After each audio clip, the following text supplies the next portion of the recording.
Class, welcome to week 3 or module 4. This is our online week. And we're going to be talking about generic strategies. Now last time we were talking about some observations for literature and essentially the essential flow of a strategy, which is you have your goals, which sets, well, you have your vision and mission, which sets your goals, which sets how you organize and what actions that you do take. So this week we're going to be talking about the strategy triangle. Excuse me. Why is it a triangle? I don't know. Businesses just like to have triangles. You know, Ponzi schemes, pyramid schemes, all that sort of stuff. Anyway, Porter talks about this in his famous lectures about strategy. And so that's the point to this lecture, that you understand how these work. And how it goes together. So, is there a suitable generic strategy for my company? And the triangle that drives it all is your business strategy is supported by your organizational strategy and your information system strategy, because a big part of running a business is how are you going to organize your information, whether it's sales, finance, product development. It all sits around that. And your organizational strategy is, okay, I've got all these pieces. How can I best use it to my advantage? And so when Porter came out with his classical paper on strategy, he said that essentially the 3 generic strategies revolve around cost leadership, differentiation, and market segmentation. And what that means is cost leadership, yeah, that kind of explains itself, doesn't it? That I'm going to be the lowest price leader. Differentiation means I have the best product, that nobody can make something better than I can. And market segmentation means I'm going to focus on a certain niche. And I'm going to be able to defend that market and do better than anyone else, like the SUV market for cars. And so what these strategies are driven by are the scope, meaning how much ground do I cover, and my competencies. Are my competencies unique or low cost? And so here it is. Now, I don't know what version of video you've looked at, but Porter's actually changed part of it. And before he said that you can only be one of the 3, and as it turns out, with technology, you could be more than one. Like I could be the low cost leader and also dominate a segment. And so here's how it fits out in terms of dimensions of market scope and competency. And so market scope, am I going to go for a very broad market, or am I going for the narrow market? So that's the demand side, and competency is is the supply side. What can I provide? And so as we go through this and see how it all breaks down, I think this is fairly self-explanatory. That cost leadership is about efficiency. That if you look at every last little detail of a good cost efficiency operation, such as Target or Walmart or whatever, there's clear what they do. And what are they about? Since they are working on small margins, they're all about volume. Cost leadership means that you value me as a brand, you value me as a product, I'm unique, and so I can charge you more. Like if I was making Bugattis or something like that. Bugatti, you don't see very many of them rolling around because they don't make very many, and they actually make you sign a contract. So that you're not allowed to like put rims on the car or anything else, because they consider their vehicles to be works of art. So in terms of differentiation, it's how unique I am, and again, how they view you with superior value. And so market segmentation is actually the strategy that most startups use. And that's because you can't dominate a large market. So you find an area where there's not a lot of competitors, easy to get into, dominate that, and then expand out of that. A good example of that is Southwest Airlines. So all the airlines that went toe-to-toe with United and American and everything else, they just got killed. So what did Southwest do? Originally, they were just flying point to point in Texas. No big worries. Then they start flying point to point in California, and then they just started slowly expanding out across the country. And then they built up their brand. They made sure they're profitable, and the rest is history. And now they pretty much operate like any other airline, and they're going international. They go to the Caribbean and I believe Mexico. And so, for a corporation, what is it that your generic strategy revolves around?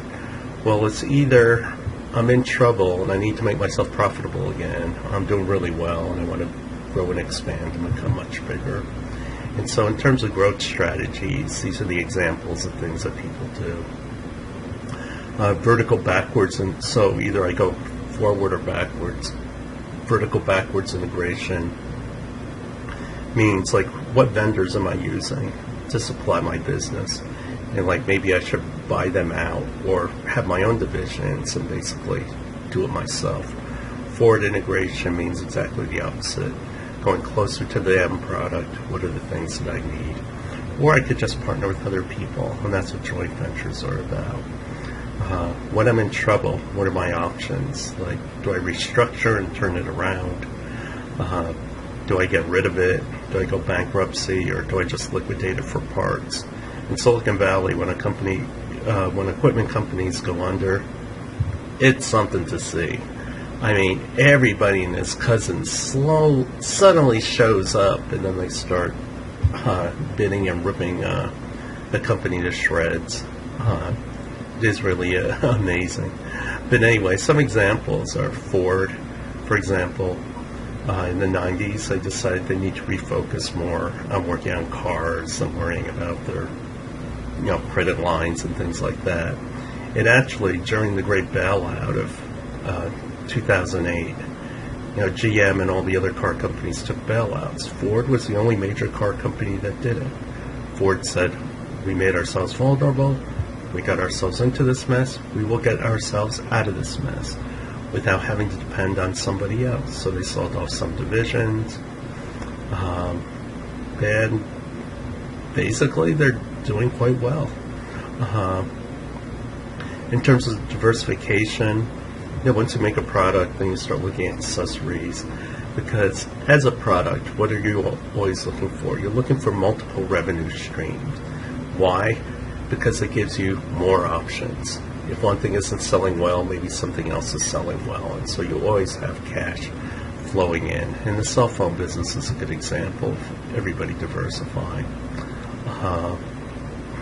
You could diversify on products such as Samsung, HP. Yeah, HP, they acquired EDS because they didn't have the storage part, which is a big part of enterprise software. They now HP subsequently split apart, which I'm not quite sure about that strategy. But anyway, Samsung is actually really quite impressive in the number of different industries they serve. Like in Korea, you can find a Samsung car. Now that's pretty rare.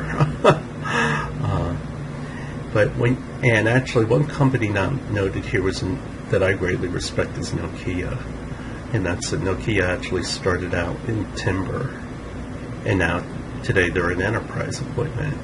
You say, how the heck did that happen? Well, the thing about a lot of these companies is they have a philosophy, so there's a consistency to it. In Nokia's case, their consistency was they wanted to be the number one infrastructure provided for Finland. And so back in the 1800s, what was your number one infrastructure? It was lumber. And then what happened is people started getting to wires and tires and things like that, so they got into rubber. And then when they were doing insulation for wires, all of a sudden they got into the telephone business. And then from the telephone business, they got into the wireless business. And then they went into cell phones. And then the thing I greatly respect about that company is they're very pragmatic. They saw everybody coming out with smartphones, and they saw Apple, and they saw Samsung, and they thought, holy smokes, how are we going to compete in this market?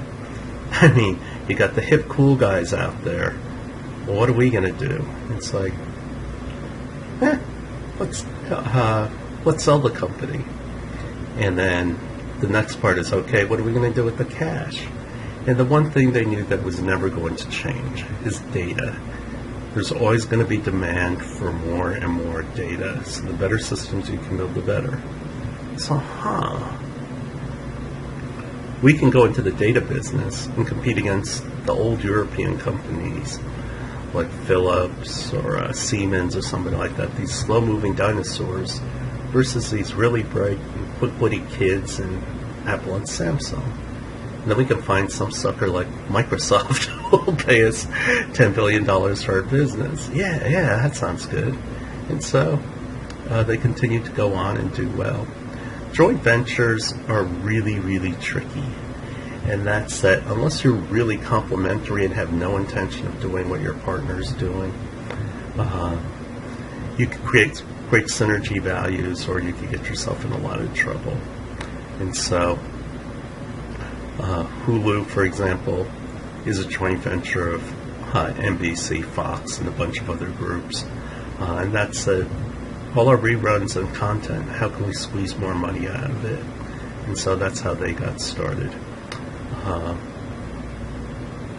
AOL Time Warner, which I actually wrote a paper about at the time. Now, subsequently, they split apart. But the idea of the marriage of that was basically a media outlet versus content. And so that's where you see all these different examples coming together for joint ventures. Again, forward integration.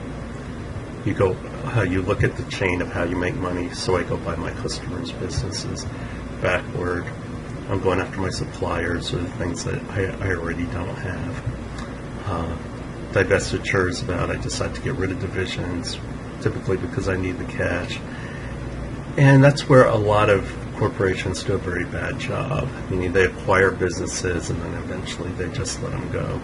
Or I can find a way to restructure it, to fix it up. A lot of startups have done that. Bankruptcy, okay, there's Chapter 11. Chapter 11 means I can't pay my bills, but I have enough assets that I can. I just didn't manage my cash very well. Macy's has gone bankrupt a few times because, as you can imagine, retail, huge cash business. And it wasn't, they were actually at the end of the quarter, they showed that they turned a profit, but they didn't manage their cash well. And so what happens in Chapter 11 is you're basically saying, time out. I need time to figure this all out. And then come out of it. Chapter 7 is a death sentence, meaning you're going belly up. And Chapter 13 is for people. So, as you can see, there are several chapters to the whole bankruptcy thing. Yeah, and Chapter 7 is the sad one where you're pretty much shutting the doors and turning out the lights. And so these are the generic strategies. In the next video, which is based on a lecture by Dr. Cho, these will be my observations and basically some more enhanced ideas regarding strategy. They'll give you a fuller picture of what's going on.